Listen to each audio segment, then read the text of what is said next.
So this video is on solving multi-step equations, okay?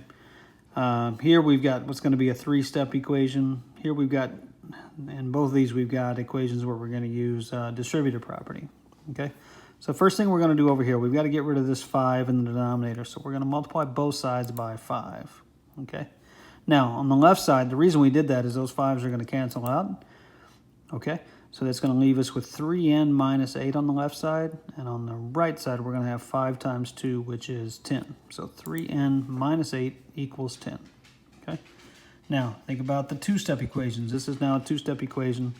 So we're going to add 8 to both sides. Use inverse operations to add 8 to both sides. Okay. On the left, the 8s are going to cancel out because they're opposites. That's what we intended to do. So on the left side, that's going to leave us with 3n. On the right side, it's going to leave us with 18. Okay? 3 times n equals 18. We're going to divide both sides by 3. Okay? On the left side, those 3's cancel out.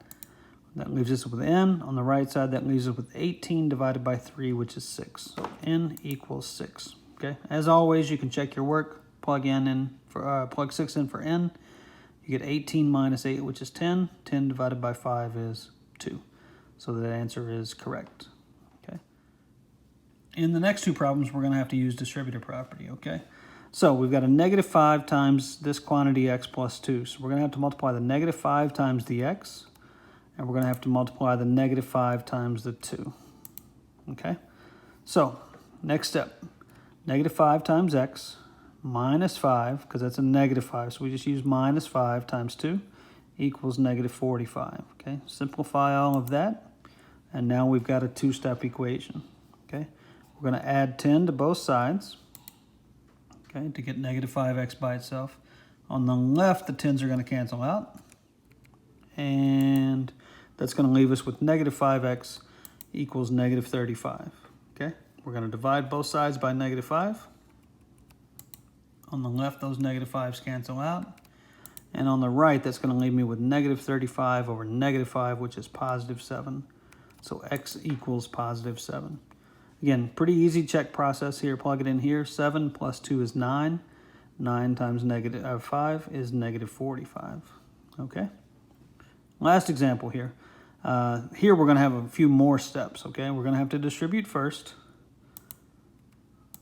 So we're going to multiply negative 4 times x and negative 4 times positive 5. Okay, draw those arrows. I think it's helpful to do that. So that's going to leave me with 7 equals x. So these don't change. Minus 4 times x and then minus 4 times 5. Okay, simplify both of those.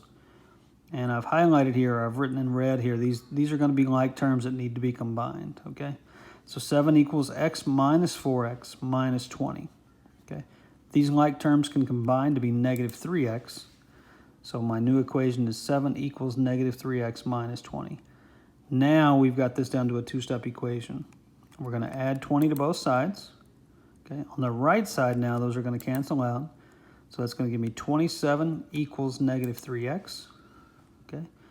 Now we've got negative 3 times x. We're going to use inverse operations. We're going to divide both sides by negative 3. These negative 3's will cancel out, and I get negative 9 equals x, okay? We still want to get in the habit of writing x equals whatever, so we're going to turn that around using the symmetric property and say x equals negative 9, okay? If you plug negative 9 in for both of these x's, you'll find that it works in the original equation, okay?